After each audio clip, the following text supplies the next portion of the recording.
Oi, pessoal, tudo jóia?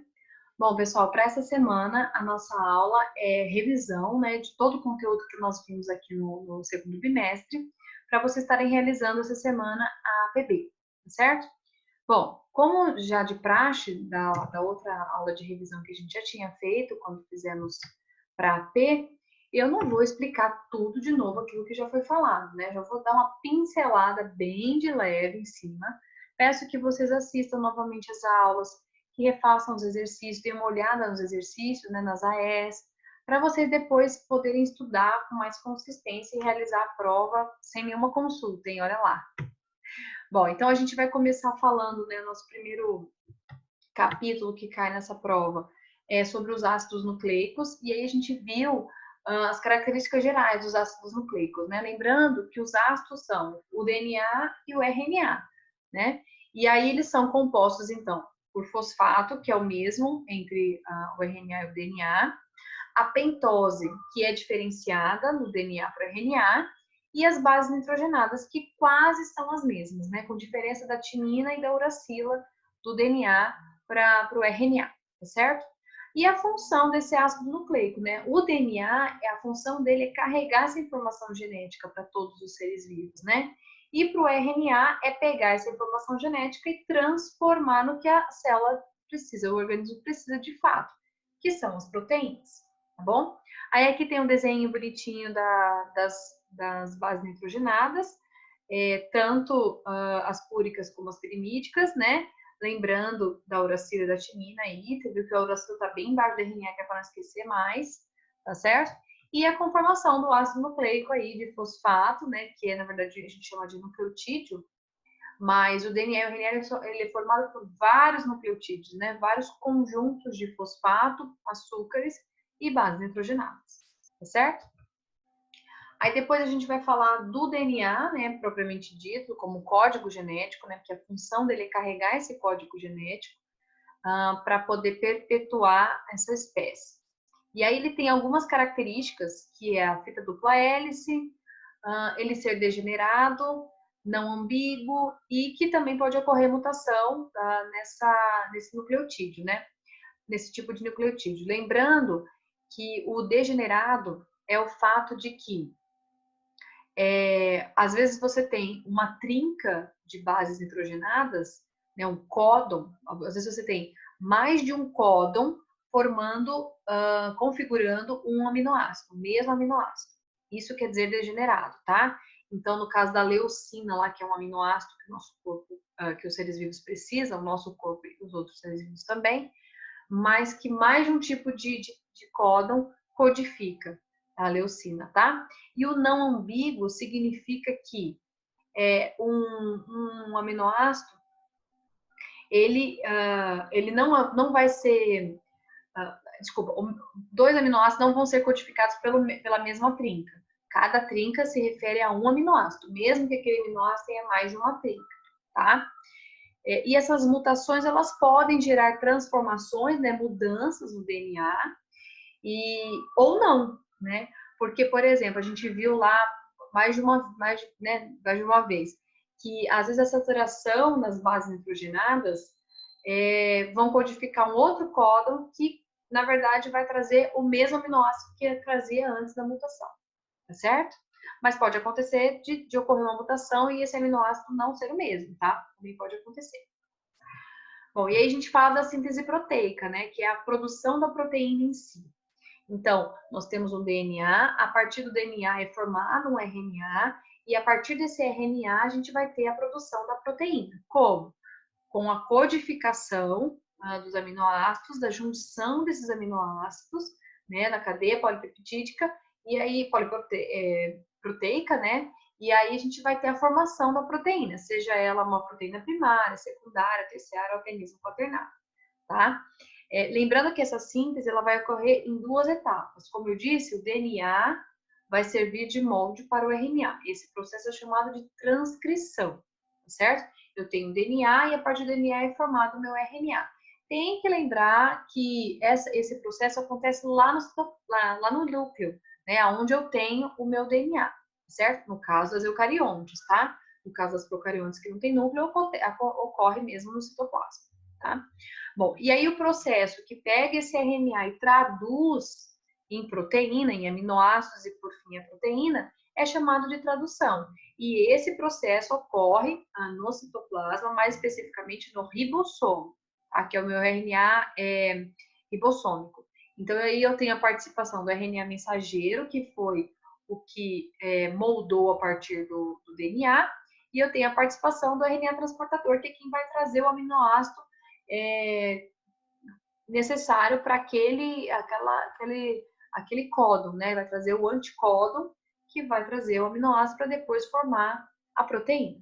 Beleza? Só recapitulando, tá, pessoal? Bom, e aí nós começamos a falar dos processos que geram energia para os organismos, né? E a gente começa a falar da fermentação. A fermentação é um processo que, a partir da glicose, ele vai produzir ATP, mas também produz algum outro produto, tá? Então, eu posso ter a fermentação lática, a fermentação acética ou a fermentação etílica, que também é chamada de alcoólica, tá? Esse processo é realizado por fungos e bactérias. Normalmente, eles são organismos anaeróbicos facultativos, né? Ou seja, eles realizam a produção de ATP, né? Realizam esse processo na presença de oxigênio e também na ausência. Então, assim, quando a gente fala facultativo, é importante lembrar do seguinte: primordialmente, eles são anaeróbicos. Aeróbicos, desculpa, precisam do oxigênio. Mas, se não tiver oxigênio, eles também se viram. E aí realizam essa fermentação, tá certo? Aí precisa lembrar dos produtos, né? Então, a gente tem o ácido lático, produzido, por exemplo, na musculatura, o ácido acético e o ácido etílico, tá bom? Ou álcool, ou etanol, enfim.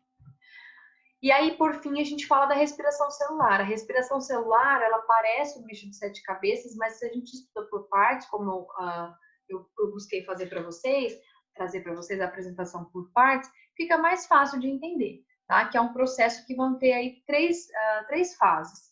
Então, qual que é o objetivo da respiração celular? Gerar energia. Mas gerar energia a partir do quê? A partir de uma molécula de glicose, que é uma molécula de açúcar, né?